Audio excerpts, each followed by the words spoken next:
ఓం సాయిరామ్. ఈ రాత్రికి బాబాగారు ఎలాంటి సందేశాన్ని తీసుకువచ్చారు అంటే, తల్లి, నీ జీవితంలో నువ్వు ప్రశాంతంగా ఉండాలి అంటే వెంటనే నీ బాబా చెప్పేది ఒక్కసారి విను, నీకే తెలుస్తుంది అని బాబాగారితో చెప్తున్నారండి. మరి బాబాగారు మనకి ఏం చెప్పబోతున్నారో, ఎలాంటి సందేశాన్ని ఇవ్వబోతున్నారో స్వయంగా ఆ సాయినాథుని మాటల్లోనే విందామా? బిడ్డ, ఒక్కటి గుర్తుపెట్టుకు, జీవితంలో అత్యంత విలువైన ప్రదేశం ఏంటో తెలుసా? చెబుతాను, జాగ్రత్తగా వినమ్మా. ఎదుటి వారి హృదయంలో మనం సంపాదించుకునే చోటు ఇదే అన్నిటికన్నా విలువైన స్థానం తల్లి. కాబట్టి నువ్వు ఎప్పుడు కూడా ఈ విలువైన స్థానాన్ని కనుక దక్కించుకున్నావు అంటే నీ అంత అదృష్టవంతులు ఎవ్వరూ ఉండరమ్మా. జ్ఞాపకాలు కత్తి కన్నా కూడా ఎంతో ప్రమాదకరమైనవి.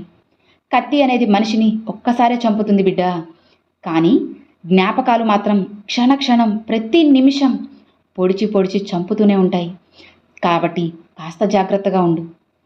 అందనంత వరకు అన్నీ కూడా అందంగానే ఉంటాయి, కానీ అదే అందిన తరువాత అందమైనవి కూడా అలుసైపోతాయి. నిజమే కదా తల్లి, అది మనిషి అయినా సరే లేక వస్తువైనా సరే. అందుకే బిడ్డ, నువ్వు కోరిన వెంటనే ఆ కోరికను నీకు అందించడం లేదు. నీకు కూడా ఆ కోరిక అనేది చాలా బరువుగా భారంగా మారిపోతుంది. కాబట్టే నేను ఆ కోరికను నీకు తీర్చడం లేదు అని నువ్వు అర్థం చేసుకో అమ్మా. అనుక్షణం నువ్వు ద్వేషించుకుంటూ కలుషితమైన మనుషుల మధ్య ఇష్టం లేకుండా నువ్వు జీవించడం కంటే నిన్ను నువ్వు మనస్ఫూర్తిగా ప్రేమించుకుంటూ ఒంటరిగా జీవించడం ఎంతో మేలు తల్లి. అప్పుడే కదా జీవితంలో కాస్తైనా నీకు మనశ్శాంతి అనేది దొరుకుతుంది. అర్థమైంది కదా అమ్మా? ఇప్పుడు నీ చుట్టూ ఉన్న కొందరు వ్యక్తులు వాళ్ళు చేసిన తప్పులను ఆస్తి పత్రాల్లా భద్రంగా తాళం వేసి దాచుకుంటున్నారు. అలాంటి జీవితం నీకు అస్సలు వద్దు బిడ్డ. కానీ ఇతరులు చేసిన తప్పుల్ని మాత్రం ప్రచార పత్రాల్లా అందరికీ వీధుల్లో ప్రచారం చేస్తూ ఉన్నారు. ఎంత విచిత్రమో చూడమ్మా. కాబట్టి నువ్వు ఎప్పుడూ కూడా ఇలా ఉండకు. నిన్నటి రోజు నీకు బాలేకపోయినా సరే, నేడు అన్నది పర్వాలేదు అన్నా, రేపు అనేది బాగుండాలి అన్నా అది నువ్వు చేసే పనులపైనే ఆధారపడి ఉంటుంది అని గుర్తుపెట్టుకో తల్లి. కొన్ని భయాలు, అలానే బాధలు ఇతరులతో అస్సలు చెప్పుకోలేము. నిజమే కదా, అలా అని నువ్వు తప్పుకోలేవు కదా. కష్టమైనా సరే జీవితాంతం వాటిని భరించాల్సిందే. అవును కదా తల్లి. తన్ని తాను తెలుసుకున్నవాడు భగవంతుడు ఎవరో అని తెలపాల్సిన అవసరం అస్సలు లేదు.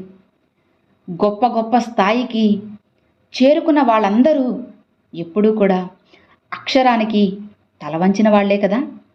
భూమిపై దానికంటే గొప్పది, విలువైనది మరేదీ కూడా లేదు తల్లి.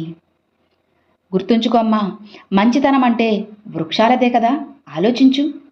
ఎందుకంటే ఎన్ని దెబ్బలు కొట్టినా సరే అది మంచి తీయనైన ఫలాల్ని అందిస్తుంది.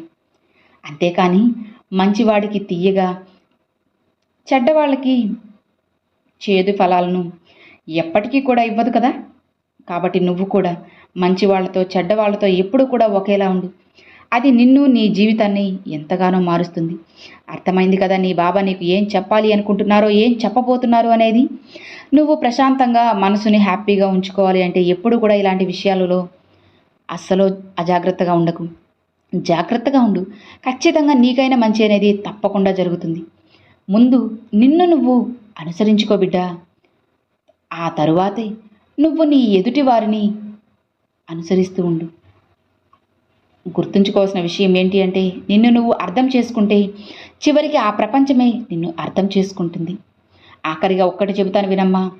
మనం ఎలా ఉన్నామో ఈ సమాజం చెప్తూ ఉంటుంది, కానీ మనం ఎలా ఉండాలో మాత్రం ఒక్క ఏకాంతం మాత్రమే చెబుతుంది అని గుర్తుపెట్టుకో. కాబట్టి వీలైనంత వరకు నీతో నువ్వు మాట్లాడుకో.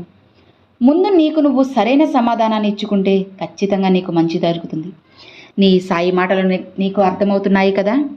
నీ సాయి చెప్పేది నీకు అర్థమైతే ఇక హాయిగా ప్రశాంతంగా నిద్రించు బిడ్డ.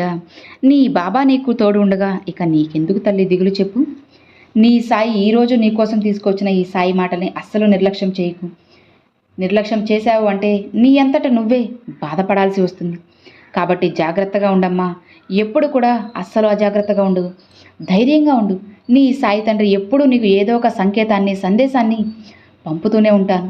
ఎలాంటి దిగులు, భయము, బాధ అస్సలు పెట్టుకోకుండా సంతోషంగా ఉండు. నీ సాయి తండ్రి ఉన్నారు కదా, ఇక నువ్వు దేనికైనా దిగులు పడవచ్చా చెప్పు, బాధపడవచ్చా చెప్పు. ఇక హాయిగా ప్రశాంతంగా నిద్రించు బిడ్డా అని బాబాగారితో చెప్తున్నారండి. చూశారు కదండి, ఈ రాత్రి బాబాగారు పంపించిన ఈ మంచి సందేశం మీ అందరికీ ఎంతగానో నచ్చింది అని అనుకుంటున్నాను. నచ్చితే ఒక చిన్న లైక్ చేయండి, మరికొంతమంది సాయి భక్తులకు షేర్ చేయండి. ఫస్ట్గా మన ఛానల్ చూసేవాళ్ళు సబ్స్క్రైబ్ చేసి సపోర్ట్ చేయండి ఫ్రెండ్స్. మరొక మంచి వీడియోతో బాబాగారి సందేశంతో మీ ముందుకైతే వస్తానండి. అంతవరకు సెలవు friends. Thanks for watching. Om Sairam.